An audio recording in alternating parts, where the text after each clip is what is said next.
Welcome to Ghost Stories.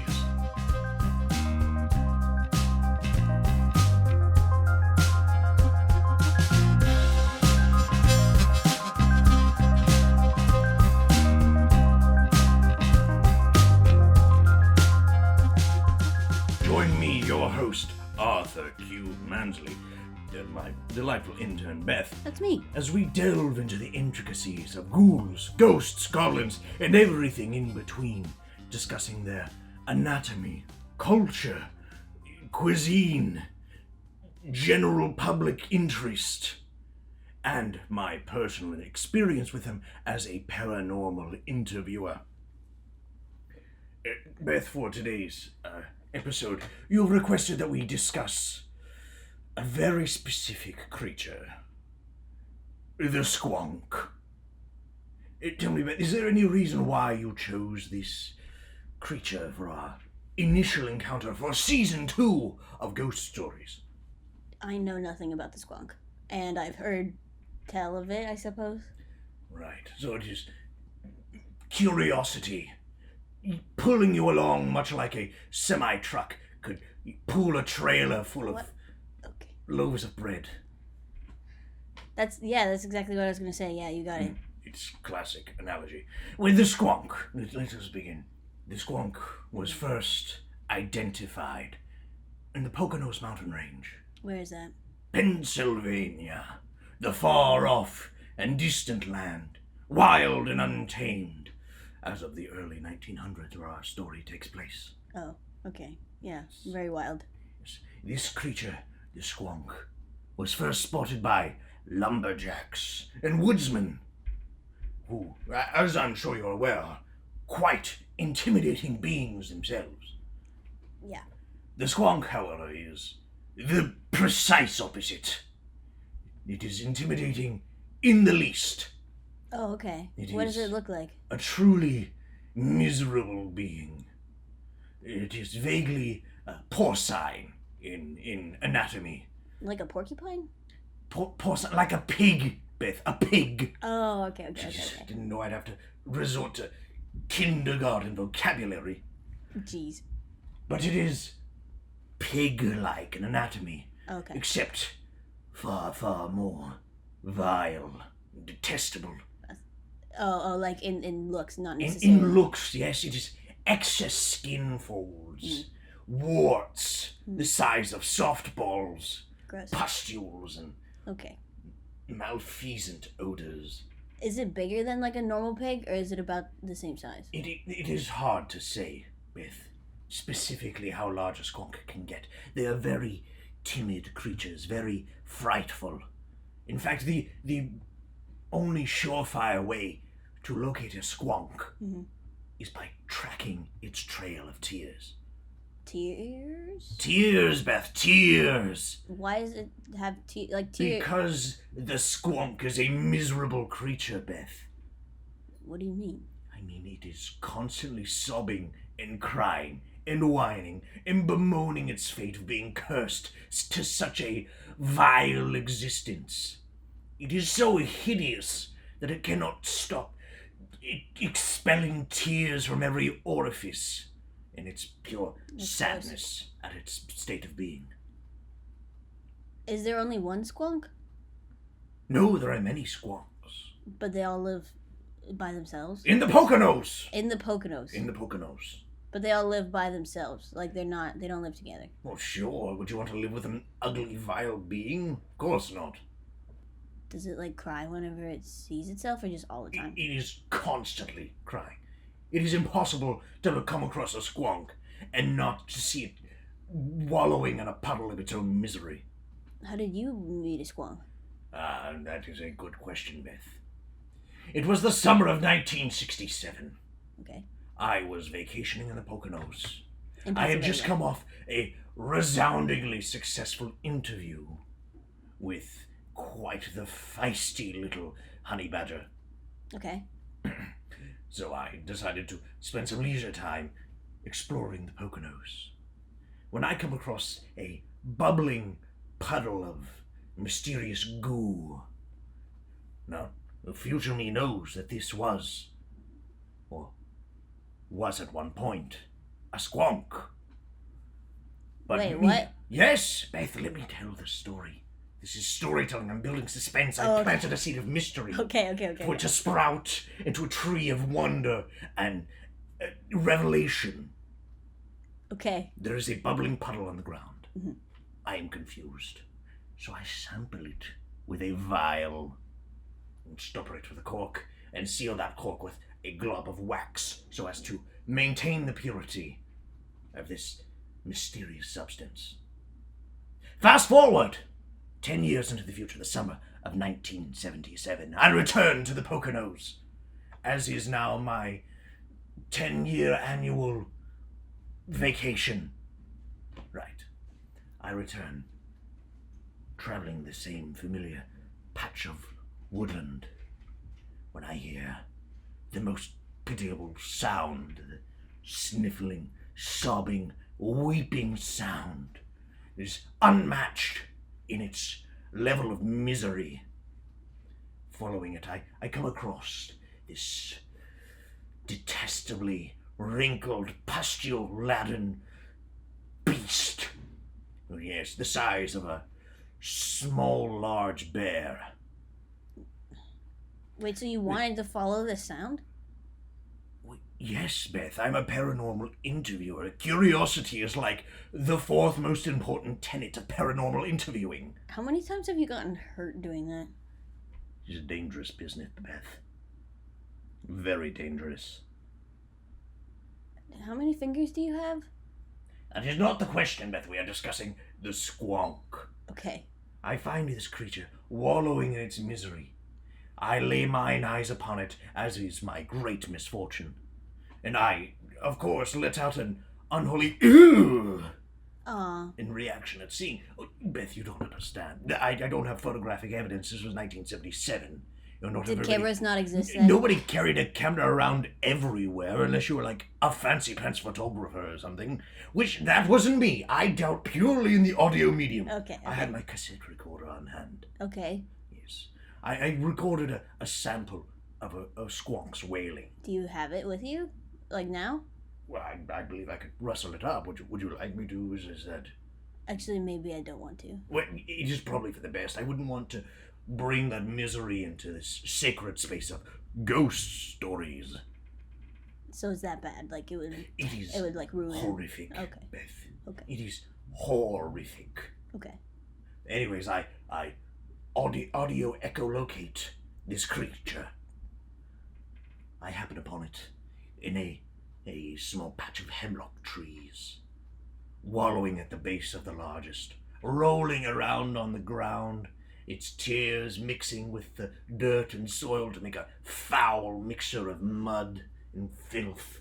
Gross. And really just it getting caught on all the wrinkly flesh and on all the warty pustules. It was, Beth, when I say I almost threw up, that is a lie, because I threw up multiple times. Okay. Okay. It is wretched. And the sound of me emptying my stomach contents onto the forest floor drew the attention of this creature. It spotted me, and its wails increased tenfold. Well, yeah, that makes sense. And I kid you not, Beth, this is 1,000,000% the truth. 1,000,000%, which is like more than 100%, which is all of it. Yes. So this is ultimately the truth. Okay. It cried itself into a puddle. What does that mean? I mean, it cried with such ferocity and such misery that its tears, its very tears, melted its flesh, and it dissolved into a bubbling puddle of goo right in the floor of the Poconos. So the thing that you found 10 years prior was the actual squawk, not just tears. You're jumping ahead of me, Beth. Okay. You're jumping ahead of me. Okay. I see this puddle of goo. Immediately, in my mind-brain palace, I search through my files of all mysterious goos I've seen, and I recall... How many is that, though? Paranormal interviewer, Beth. Paranormal means associated with goo, typically. Oh, okay. There are very few paranormal things that are not also gooey. Is that part of your licensure is goo? It could be. Referencing my mind palace. Back to the summer. The summer of 1967. I remember the vial of goo I had found. So I access it from the rope I kept it on my necklace. Right. You've been carrying it for 10 years? Well, of course, I added it to my charm necklace. Of all the things that have charmed me throughout the years. How many goo vials do you have? That is not the question, Beth. We are discussing this particular goo vial.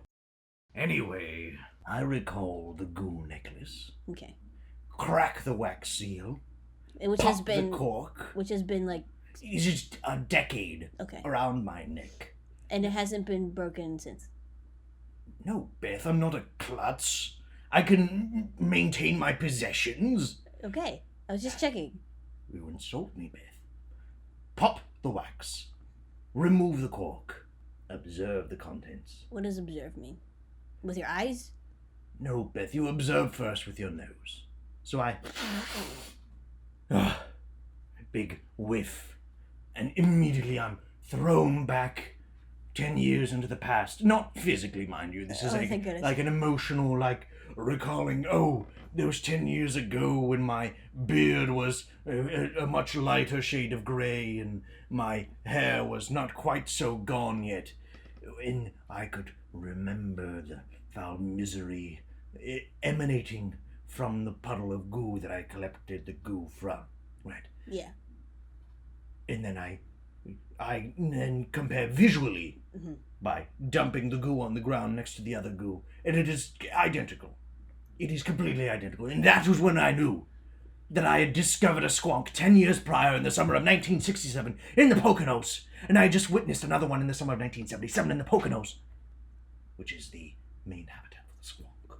Wait, so you're telling me that in 1967... Yes. You took a portion of a squonk, its being? When a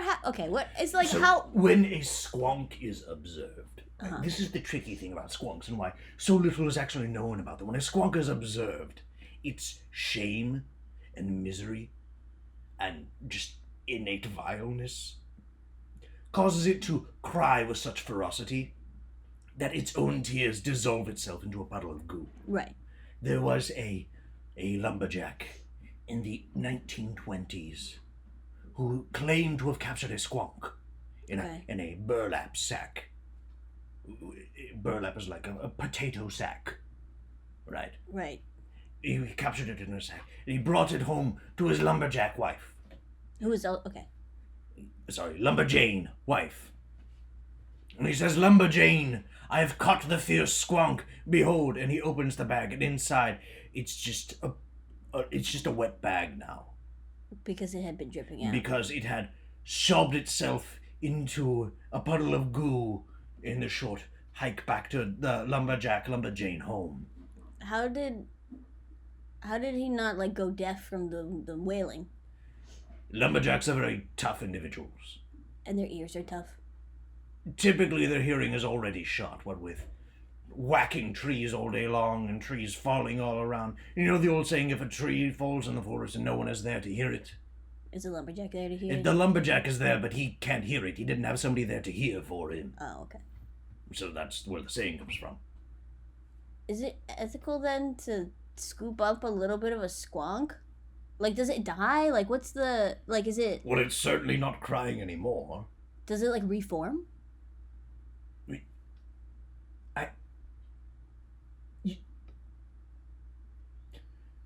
This has not been posited to me before. Yes. Did you not take all of it? You just took a little vial? Well, yes, I can't fit a whole squonk's worth of squonk juice into a small vial I wear around my neck for a decade. Did you sample it again when you saw it 10 years later? Well, I compared the two samples I had. But you did, beyond that, you were satisfied. Okay, Beth, I did a taste test too. Is that what you're after? It tastes like grape jelly. Surprisingly delicious. So the squonk does have some value. That's gross. It's curiosity, Beth. That's disgusting. All forms of curiosity must be satisfied and satiated. It was very good on a biscuit. Oh my gosh. I wish I had saved more, honestly. No, thank you. Beth, are you okay? You look a little green. I don't know. You're not a goblin, are you? I don't deal well with goblins. So you're telling me we're gonna ignore that? You're telling me that you saw the squonk disintegrate in front of your eyes, more or less? Yes, well, I didn't witness the entire spectacle, as I was busy removing the contents of my stomach and placing them upon the floor of the forest in the Poconos. So I still don't understand why. While you were vomiting, and then you were like, you know what? Actually, it's fine because I'm gonna taste it. That doesn't make sense. Anyway, Look, sometimes in the world of paranormal interviewing, you have to do things that don't immediately seem pleasant.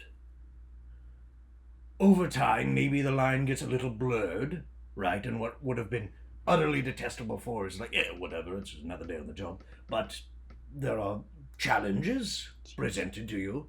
These are things you have to learn, Beth. crepes. If you're delving into the world of paranormal interviewing, you have to be ready to do the nasty. Wait, no. No, crazy. wait, you have to be no. willing to get gross with it. No! Yucky is okay.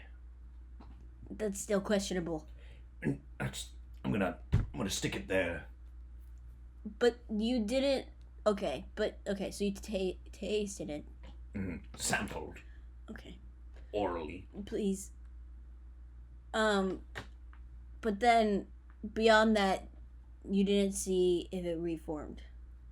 It was not, in the state it had deconstituted itself to. Reanimation did not appear to be an immediate concern. But you didn't take the whole thing as a sample. No, I sampled it, I made my observations, and then I left to go back to my motel. Because you were on vacation. Because I had half a pizza waiting for me and I wanted to finish that. But like, what happened then? Like, have you only the pizza seen? Was delicious. No, that's not what I pepperoni and meant. sausage with some olives and onions. Oh, to die for. But then, have you ever seen a squonk juice on top? It was great. Please. Sorry. Stop, please. Have you seen a squonk since? Have you interviewed a squonk, or is that off the table? The squonk is, some would say, a holy grail for paranormal interviewers. Okay. It is unattainable due to its habit of dissolving itself when spotted. So you would have to, say, capture a squonk without it knowing it was captured. Talk to the squonk without it knowing that you can see it. And be able to understand the squonk language of squonkies. Which would take an extended time. Which would be a phenomenal feat if anyone were able to accomplish that. Have you accomplished that? Oh, Beth, I accomplished that. It was the summer of 1987. 10 years again? 10 years after my previous squonk encounter. Okay. I was back in the Poconos on a mission. So not vacation anymore? No, this was purely a business trip. Okay. My vacation was the week after, so it was really like 2 weeks in the Poconos, which, let's go. But it was great, especially in 1987. Johnny Law wasn't really as harsh on me back then. Also, you were in the middle of the woods. That too. Well, I was really just out in the, small patch of forest behind my motel, but... Okay, continue. I'm not much one for long forest hikes, Beth. I'm much more of a short jaunt. So you met no squonk. I dug a very deep hole. Okay. Yes, very, very deep. And I waited. Behind a tree a short distance away, listening. And about 18 hours after the hole was dug, I hear a large thud. And and I know, I've got it. So are you sure it wasn't just I leap into action, my master plan. I take a large board, like plywood, sheet material, place it over top of the hole, so I cannot see in, it cannot see out. It doesn't know I can see it. And then I shout my questions down into the hole. I yell, "Fair Squonk, tell me what brings you misery." And from down below I hear, "My leg! My leg! I think it's broken, my leg!" So you immediately understood the Squonk language is what you're telling me. I have a gift, Beth. A gift. But the leg, this is another very minor part of Squonk anatomy. The right rear leg is typically invisible. You were able to catch that the first time. This is not something I have observed with my own eyes. This is folk tales and legends say of the legendary 3.5-legged beast, because his right rear leg is invisible below the knee. Interesting. So I shout down to the Squonk, "What's your problem?" He says, "I've broken my leg." And I shout back down, "Don't worry, your leg is still there. It's just invisible." And it shouts back at me, "Are you crazy? Call 911. How does it know the number for That is what I was thinking, Beth. The Squonk has an innate knowledge of our futuristic society. Futuristic to it. Okay. More advanced society, I should say. Okay. Sorry, not to be ageist. Right. Okay. But yes, he shouts back, "Call 911. And I, of course, call back down. "You can't fool me that easy, Squonk.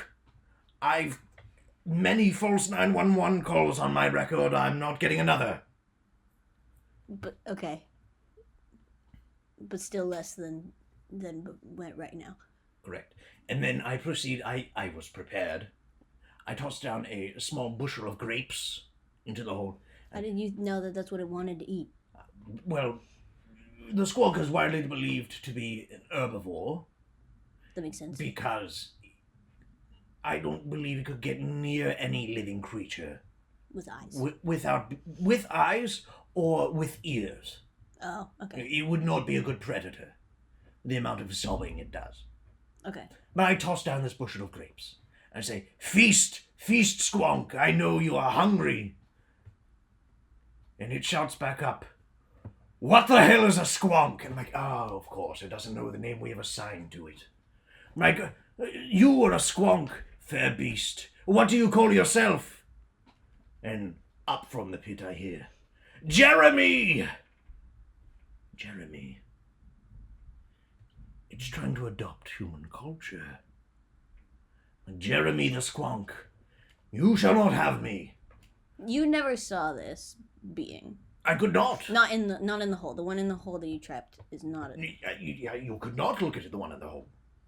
If you did, it would melt. Okay. So for the pure value of scientific discovery, I could not lay eyes upon. It is, right, might I say, Mansley Squonk. If you don't look in the hole, is it a Squonk? it is neither dissolved nor whole. Right. Okay. I appreciate the questions that you're asking, Jeremy. But what happened after you left? Like, how did you let it go? Well, I finished my questioning. Okay.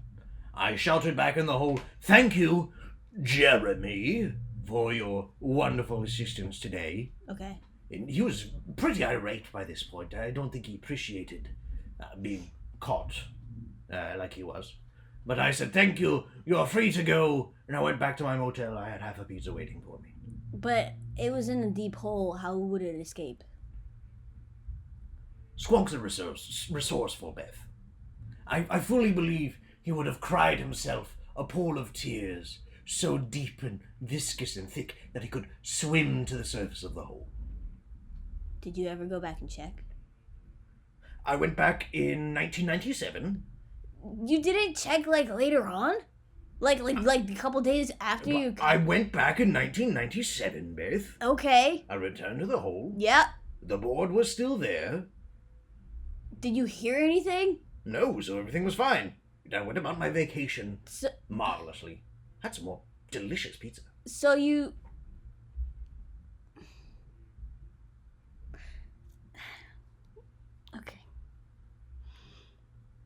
So you didn't, like, a couple days later, you didn't even move the board for it to, like, allow... I thought that would be disrespectful to everything else around it to be exposed to the sight. Okay. Did you ever ask the Squonk, supposedly, what it thought it looked like? No, that didn't cross my mind. Okay. That seems like a very rude question to ask the objectively most hideous being on the planet what it thinks it looks like. Did it ever tell you, like, that it doesn't cry? Like, did you ask... It was crying a lot. Did it sound the same? No, but I chalk that up to just being a different individual of the same species.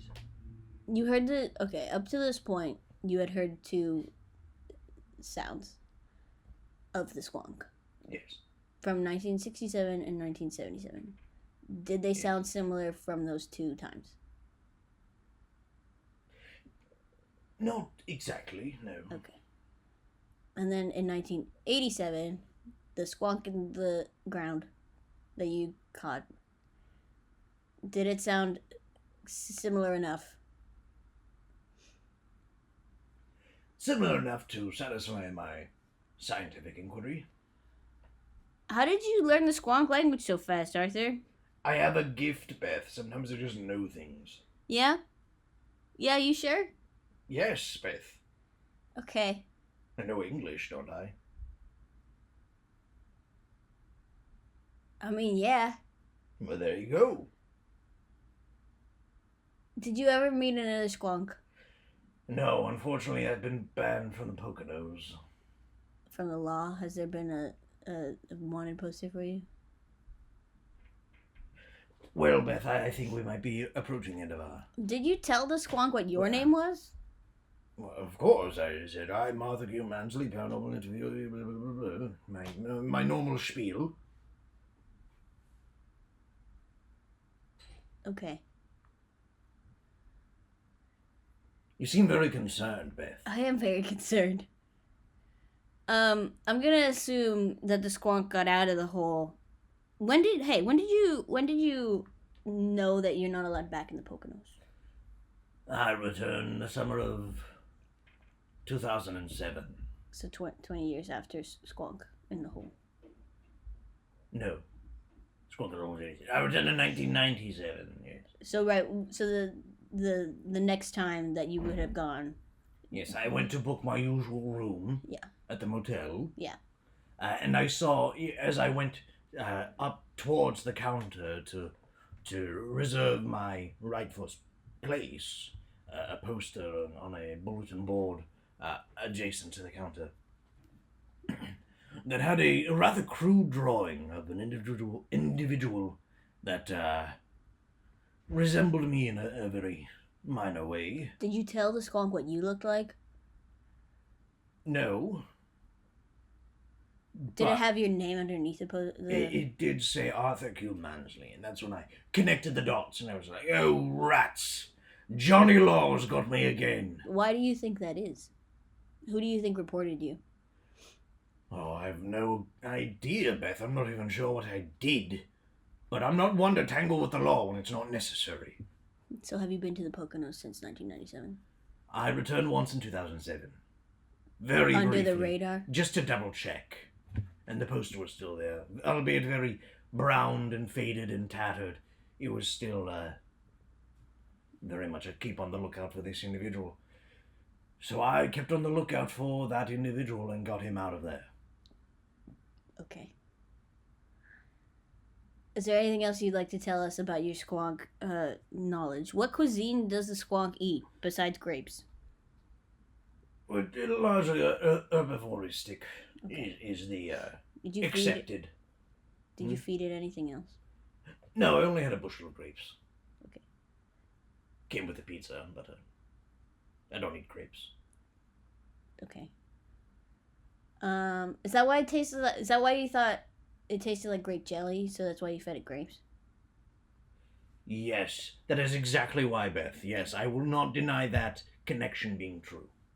Okay. Anything else that you'd like to tell us about the squonk?